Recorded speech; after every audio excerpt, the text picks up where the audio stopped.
Capítulo 7. Consciência em desequilíbrio. Consoante as recomendações que havíamos recebido, aguardamos Dona Antonina no estreito recinto em que se processara o culto familiar. Agora, conseguíamos reparar o ancião desencarnado com mais atenção. Conservando integrais remanescentes da vida física, abatido e trêmulo, parecia inquieto, dementado. Tentamos debalde uma aproximação. Não nos via. Lembrei ao meu companheiro que poderíamos densificar o nosso veículo pela concentração da vontade e apressamo-nos na providência. Em momentos breves, fornecendo a impressão de recém-chegados, atraímos-lhe o interesse. O velhinho precipitou-se para nós, exclamando: "São oficiais ou praças? Estão pró ou contra?" Aquele olhar esgazeado era, efetivamente, o de um louco. Hilário e eu trocamos impressões de curiosidade e espanto.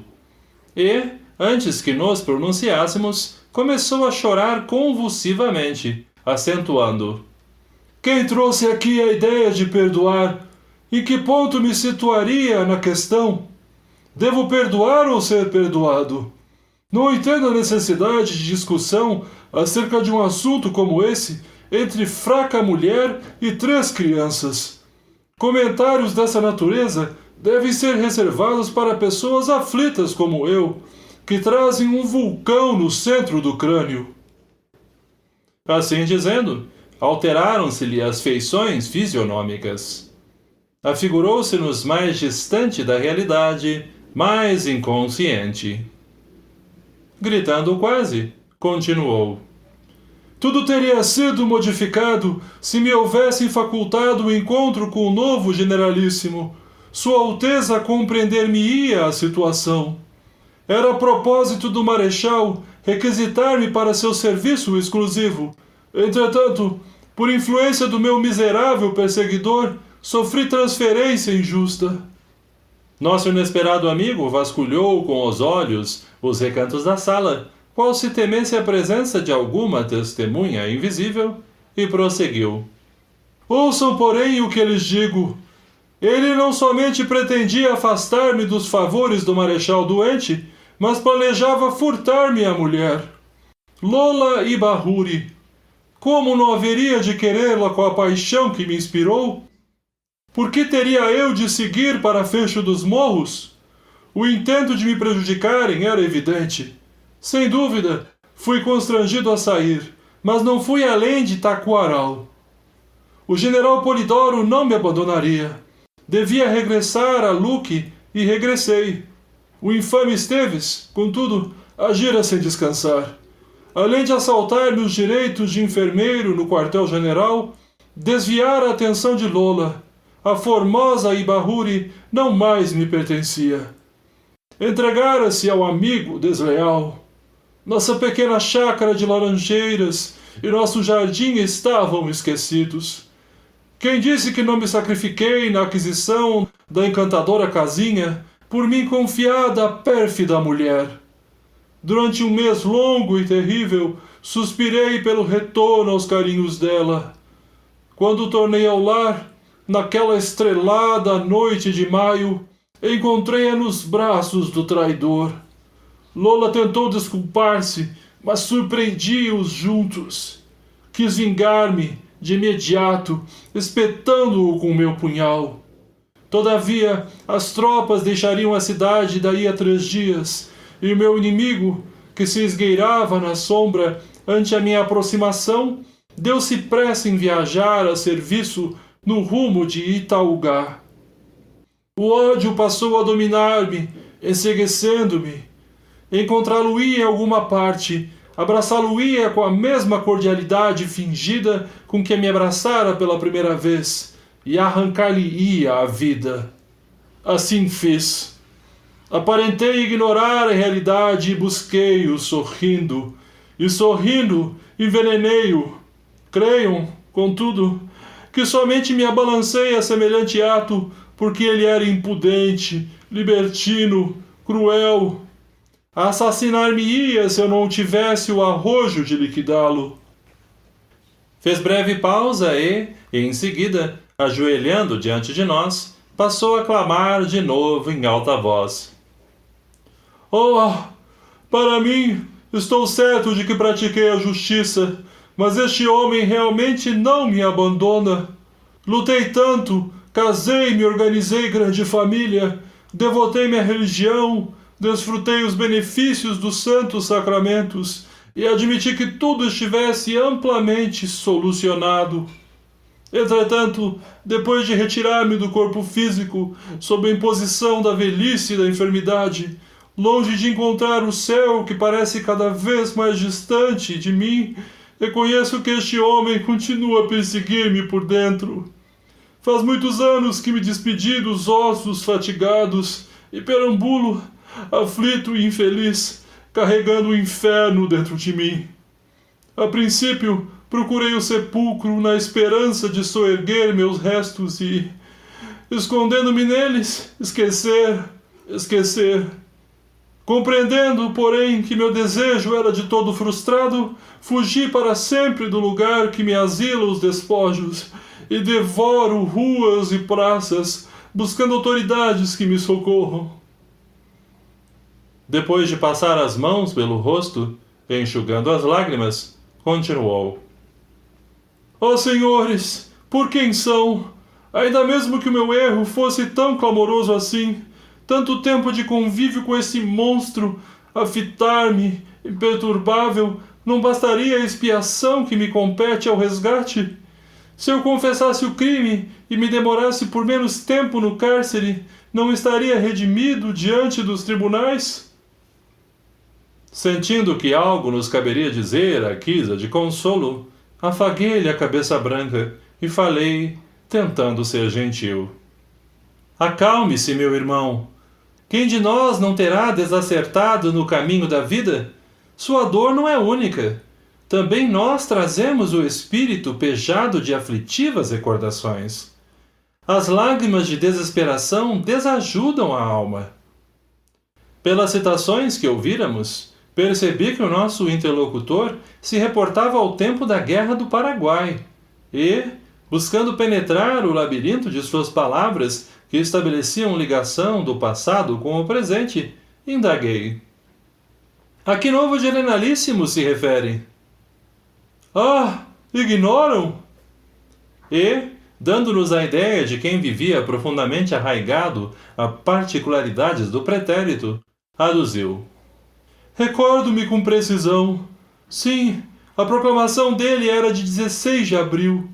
O príncipe Dom Gastão de Orleans era o novo comandante em chefe, mas muito me pesava o afastamento do marechal. Qual deles? Perguntei, reavivando-lhe a memória. O marechal Guilherme Xavier de Souza. Era meu amigo, meu protetor. Doente, cansado, precisava de mim. Contudo, afastaram-me dele. Esteves, o cão infiel. Nesse instante, porém, a voz extinguiu-se-lhe na garganta. Esbugalharam-se os olhos e, como se estivesse atenazado no íntimo por forças terríveis, insondáveis à nossa observação, começou a queixar-se desesperado. Ah, não posso continuar. Ele novamente, ele, a crescer dentro de mim. Observa-me com asco e ainda lhe ouço as últimas palavras no estertor da morte. Não, não! Bradava ele agora com evidentes sinais de angústia. Hei de libertar-me! Tenho fé! Comovidamente, acerquei-me do pobrezinho e considerei. Sim, meu amigo, a fé representa o milagroso salva-vidas de todos os náufragos. Você tem orado? Tem pedido a Jesus amparo e assistência? Sim. E ainda não lhe chegou qualquer sinal de socorro celeste? O infortunado centralizou em mim o olhar inquieto e informou. Há alguns dias fui à igreja do Rosário, recordando como sempre a visita que fiz até lá, na véspera de minha partida para a guerra, e tanto rezei que tive a felicidade de ver o marechal, que me apareceu de súbito. Estava mais moço e incompreensivelmente refeito. Roguei-lhe proteção, ao que me respondeu, informando que o meu caso seria tomado com apreço, que eu descansasse, pois ainda que os nossos erros sejam grandes, maior é a compaixão de Deus, que nunca nos desampara. E, exibindo um gesto de profundo abatimento, acrescentou: mas, até agora, não tive o menor sinal de renovação do caminho. Acariciei-lhe a nevada cabeça e considerei comovidamente. Esteja convencido, porém, de que a bondade de Jesus não nos faltará. Prometa ajudar-me! Compadeça-se de mim! Gritou o infeliz. De coração intimamente tocado por semelhante apelo, hipotequei-lhe a decisão de colaborar em sua paz e soerguimento. Quando o infortunado ancião procurava abraçar-me, Clarice chegou, guiando a outra pupila que nos acompanharia na excursão. Simpática e humilde, após cumprimentar-nos, manteve-se à distância. O mentor, num átimo, compreendeu o que se passava. Vimo-lo concentrar-se por momentos, densificando-se para auxiliar com mais presteza. Saudado pelo velhinho, afagou-lhe a fronte e avisou-nos: permanece dementado. A mente dele fixou-se em recordações que o obcecam. Mais experiente que nós outros, guardou-o nos braços com paternal carinho, conquistando-lhe a confiança, e inquiriu: que procura, meu irmão? Venho suplicar o socorro de Antonina, minha neta. É a única pessoa que se lembra de mim com amor. Dentre os numerosos membros de minha família, só ela me oferece asilo na oração. E, porque reiniciasse as referências lamuriosas, o ministro colocou a destra sobre a cabeça de nosso interlocutor, como a sondar-lhe o íntimo em minuciosa perquirição, e, em seguida, informou: temos aqui nosso irmão Leonardo Pires, desencarnado há cerca de 20 anos.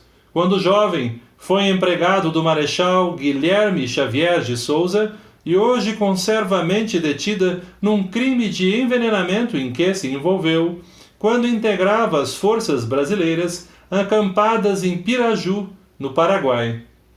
Podemos conhecer o delito em suas particularidades na tela das recordações que o atormentam. É um domingo de festa em campanha, 11 de julho de 1869. A missa é celebrada em pleno campo por um frade capuchinho. O conde Deu, com a lucida oficialidade do seu quartel-general, está presente. Nosso amigo, muito moço ainda, aparece no corpo da infantaria. Não se mostra, porém, interessado nas graves advertências do sacerdote no ato religioso, nem no apelo ardente e patriótico do generalíssimo, que pronuncia brilhante e inspirada locução para os comandados. Fita com impertinência um companheiro recém-chegado de Itaugá, enfermeiro em serviços especiais.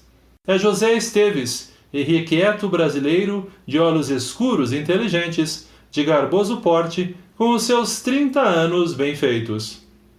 Partilha com nosso amigo o afeto de linda mulher desquitada, que abandonou o marido e um filho pelo prazer da aventura.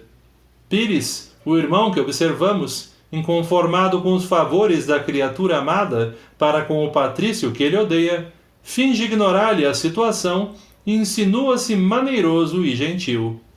Terminada a festa, convida Esteves para a refeição mais íntima. E, juntos, comentam entusiásticos as noitadas do Rio, ansiosos pelo retorno às seduções da retaguarda. Esteves entrosa-se com as impressões de Leonardo, confia nele e conversa, loquaz, até que o vingativo colega, na taverna improvisada, lhe oferece um copo de vinho com o veneno fatal. O companheiro bebe, experimenta estranhas vertigens e morre praguejando. O acontecimento é recebido com admiração. Um médico argentino é chamado a opinar e verifica o envenenamento. Contudo, as autoridades julgam o silêncio mais acertado. As tropas deveriam seguir rumo a Paraguari e o caso é encerrado sem maior investigação. Leonardo acompanha o exército para a vanguarda e tenta esquecer o ocorrido.